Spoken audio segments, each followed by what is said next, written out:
Hello, I'm Nancy Durrant, the Evening Standard Arts Editor, and I'm delighted to be joined today by Dr. Maria Balshaw, CBE. Previously Director of the University of Manchester's Whitworth and Manchester City Galleries, Maria joined the Tate as Director in 2017, becoming the first woman to take over one of the biggest jobs in the British arts industry. Since taking up the role, which oversees all 4 Tate galleries, she has sought to champion a more diverse and inclusive approach. Last year, she faced the unenviable task of steering the galleries through a global pandemic that saw the Tate lose £59 million of income. But despite weathering one of the toughest years in the Tate's history, she remains an optimist. Maria Balshaw, thank you for joining me. You're welcome. It's lovely to see you. We're going to reflect back on the year a bit in a moment, hopefully for one of the last times. But this week it's been announced that restrictions are going to last a bit longer than we thought. They've been extended for 4 weeks. So in the light of that, I wanted to ask 3 things. What impact is that going to have on your museums? What impact do you think that will have on museums in general? And what impact do you think it will have on London? Well, for our museums, it just means continuing what we've been doing since May 17th. We've got incredibly thorough processes in place to make sure that those visitors that come are safe when they come into the museums, whether they're going to St Ives or to the London sites. And we're seeing now almost 40% of our prior to COVID visitor numbers, which is great, higher than last summer. I think people are keener to come back to museums, and also we've learnt quite a lot about how to book them into time slots, how to encourage people to book free visits online, and when they come to the galleries there are routes through our spaces which are, fortunately quite large, so people have been able to really enjoy seeing art again, but do so safely. So we will just continue to do that. And continue our preparations, hopefully, to be able to admit a few more people in another month's time. What about museums in general? I mean, as you say, you've got lots of space. Not so many museums are in that position. I mean, it's been an incredibly difficult, more than a year now, coping with hugely reduced ability to welcome visitors, because, that's what museums want to do. The artworks or the objects that we show in our spaces don't come to life until the visitors look at them.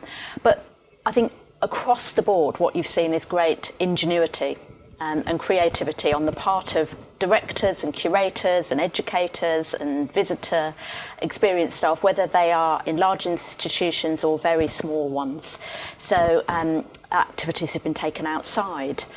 Routes, even through the very smallest spaces, have been set out so that people know what they need to do, so that they can still see art in the context of other people, because I think it's that people have really missed. My concern really is that the restrictions continuing on the arts in general is going to have a detrimental impact on London as a city. How do you see that within the museum context? Yeah, I mean, it's going to take a long while to recover. Is how I look at it, because the arts are part of the glue that holds the city together.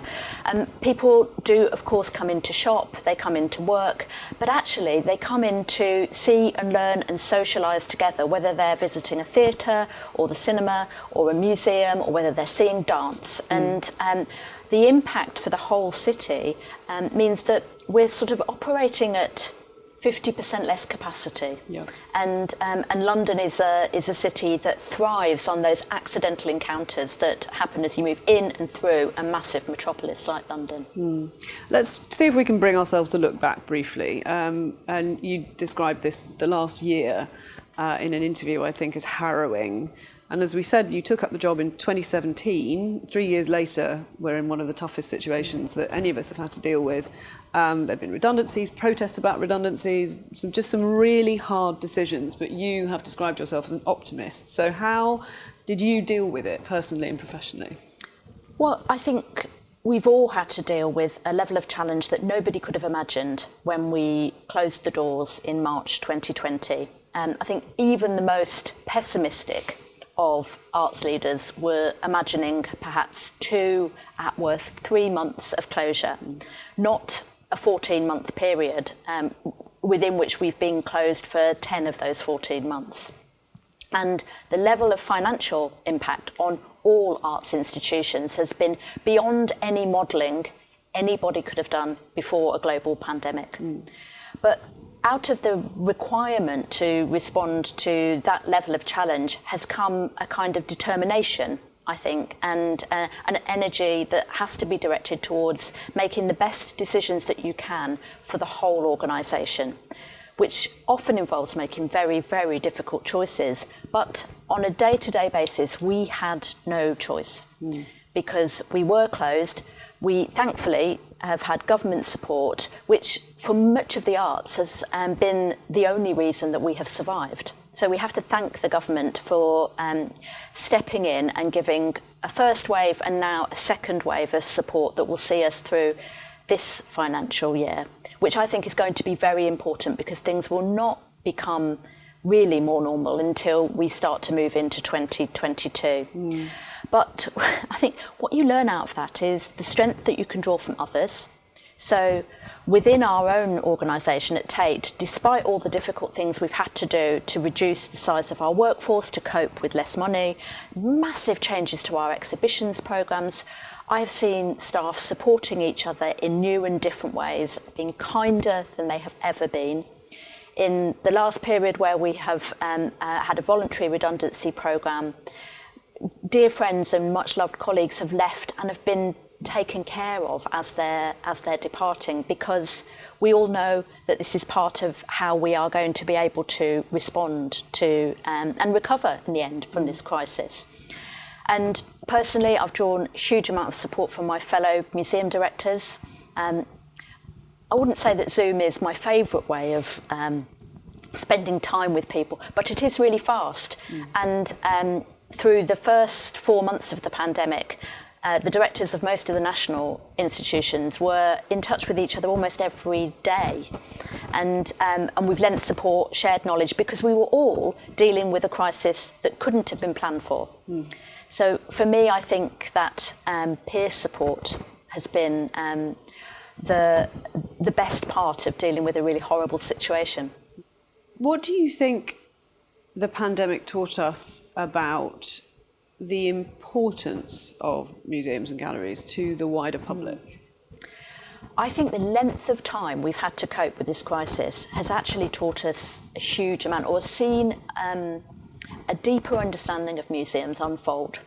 So in the first few weeks and months of the first lockdown, you will remember this, we all rather enthusiastically threw ourselves into new digital ways of engaging with art. At Tate Modern, we had a performance planned in our tanks, which we knew even before the national lockdown was announced that we weren't going to be able to do because the spaces were just too small. It was by a Congolese artist called Faustin Linikula. And he suggested that the piece be recorded and then shared digitally. As a live stream first and then put onto our website to coincide with the beginning of lockdown. It was a huge and uplifting and very an emotional experience for people to see that then. Fast forward 6 months, people were not wanting to see things on a little screen. They wanted to see life-size art. And so I think what we've learned two fundamental things. One, that people really want to see art communally, even if they're going on their own. What I watched when we reopened the galleries in May was people coming into Lynette Yadamboachi's exhibition, life-size portraits and beautiful tiny works that you can get up close to. And they were spending time looking at the paint on the canvas, imagining the lives of the individuals in the paintings, but then you could see them also looking at the other people in the room. And there's this palpable sense of relief that they were with other people, if not standing absolutely next to them. So there's a thing about being on your own, but being part of a larger experience that I think people have realised museums offer in a really unique way.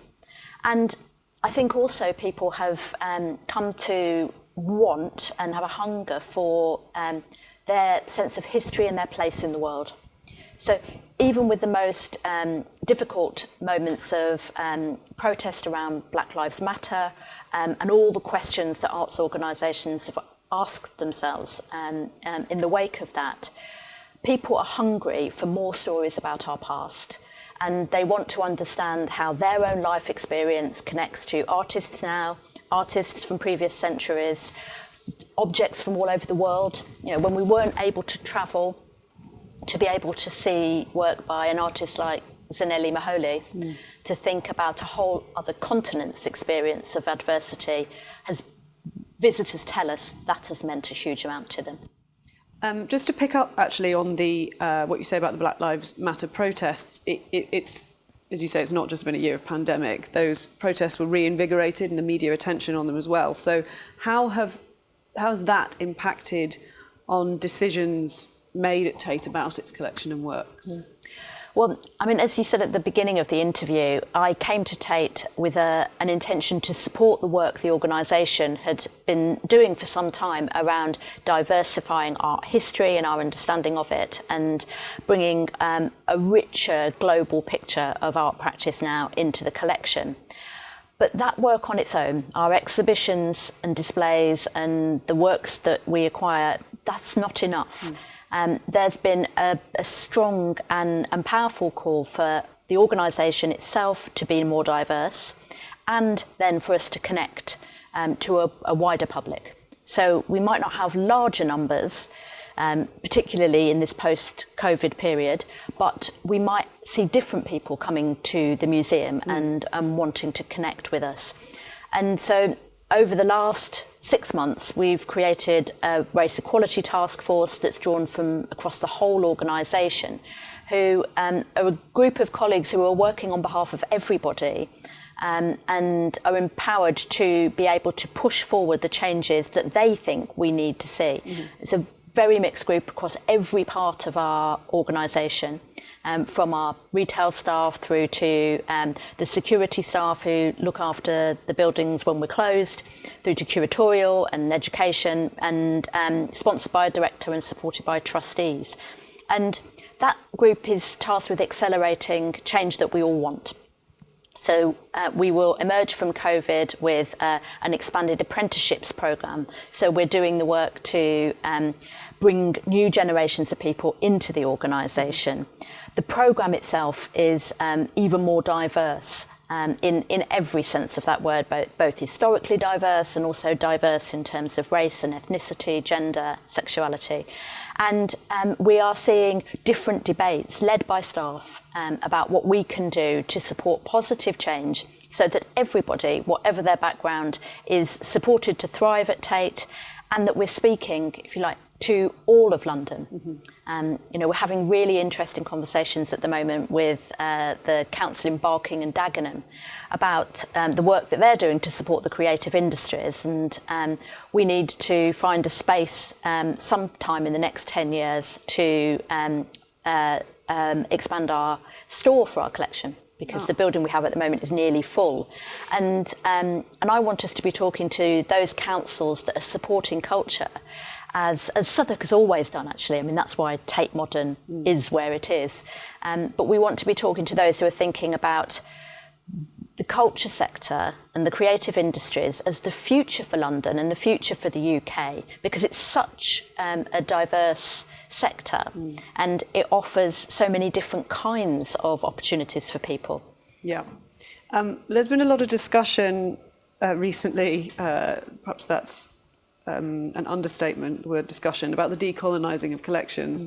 And you're in a particularly complex position. I understand, as the head of a national collection, you're both independent from, and I suppose it's fair to say not independent from, government. You've got a kind of hybrid role. But so how are you navigating that at Tate? Well, again, it's been part of a long body of work at Tate. And you're right, we are an arm's length body from government, but of course we work in the spirit of and with the support of government, particularly colleagues at the Department of Culture, Media and Sport. So we expand the knowledge and understanding about our collection. That's our job, that's in our mission. We are supposed to support the enjoyment very important. You know, people have got to have a good time when they come, and the understanding of art history, 500 years of British art history, and, you know, the 20th and 21st century internationally. And all of the government discussions have been about helping people understand better the past that we hold. So retain and explain, to my mind, is what Tate has been doing for many, many years.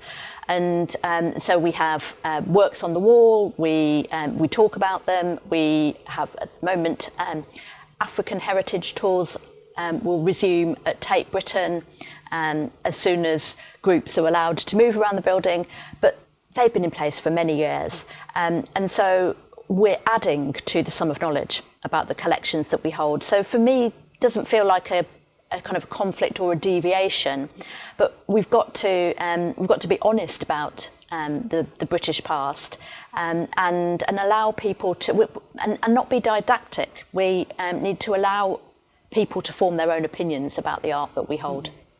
What aspect of your job, which is a big one, did you miss most during the time when you were at home? I think my earlier answers probably give some clue to that.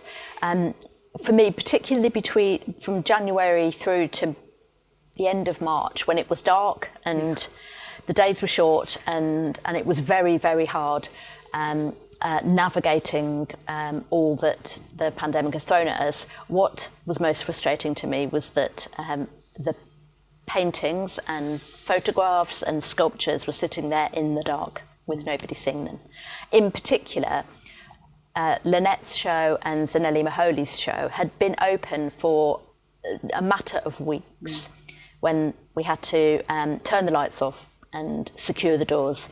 And to know that they were there and that nobody was able to see them was deeply frustrating.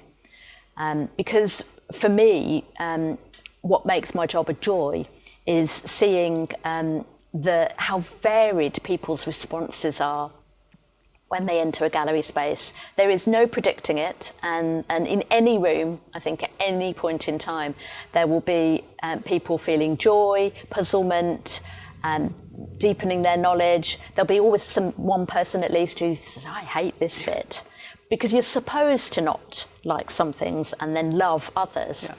Yeah. So not having any public in the galleries and not seeing those interactions was the thing that I missed the most. Let's talk very, very briefly about money. I just want to quote a couple of stats just to bring home to you guys watching the impact that this has had. So overall, during 2020 to 21, Tate Galleries suffered a 93% drop in visitors, down from 8.2 million to 600,000. That's across Tate Modern, Tate Britain, Tate St Ives and Tate Liverpool. And your income fell by 59 million, as we mentioned earlier. You've said government support was key. And I think you've said before that financial recovery will probably take about 5 years.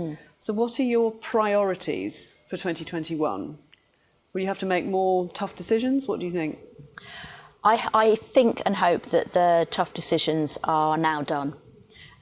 We will have to work tremendously hard, and we are 20% smaller as an organisation, so we're a much leaner organisation now. But the level of government support, particularly for this year, in addition to the support last year, has made the critical difference. And I mean, from all of the museums, we owe the government and the Secretary of State a huge vote of thanks for that.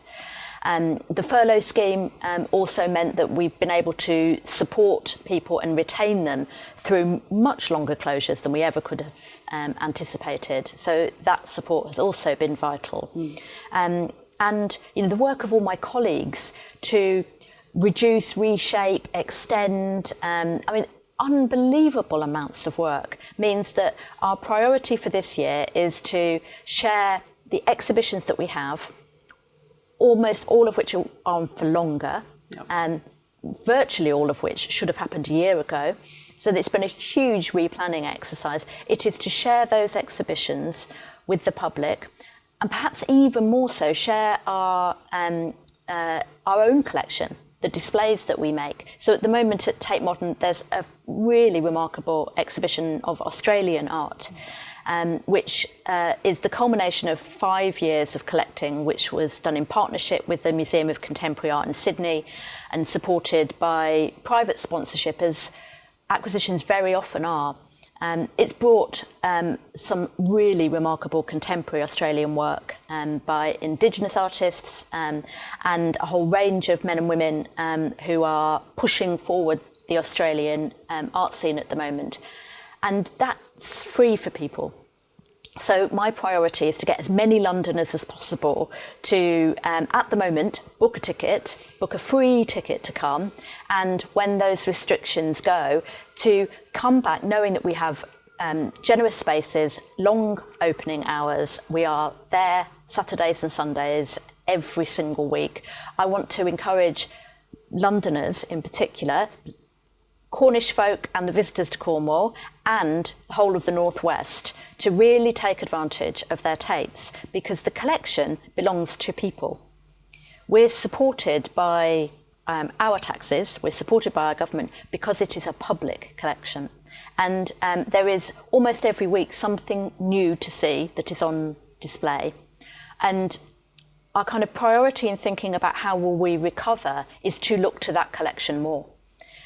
Because we hold it, we don't have to transport it. I mean, sometimes send it down to Cornwall, quite rightly, but it's there for people to explore, to find their own passions over those 500 years and across a kind of global sense of the modern and contemporary art world. It's an appropriate note of optimism to end on, I think. Maria Balshaw, thank you so much for joining me. It's been my pleasure to be here.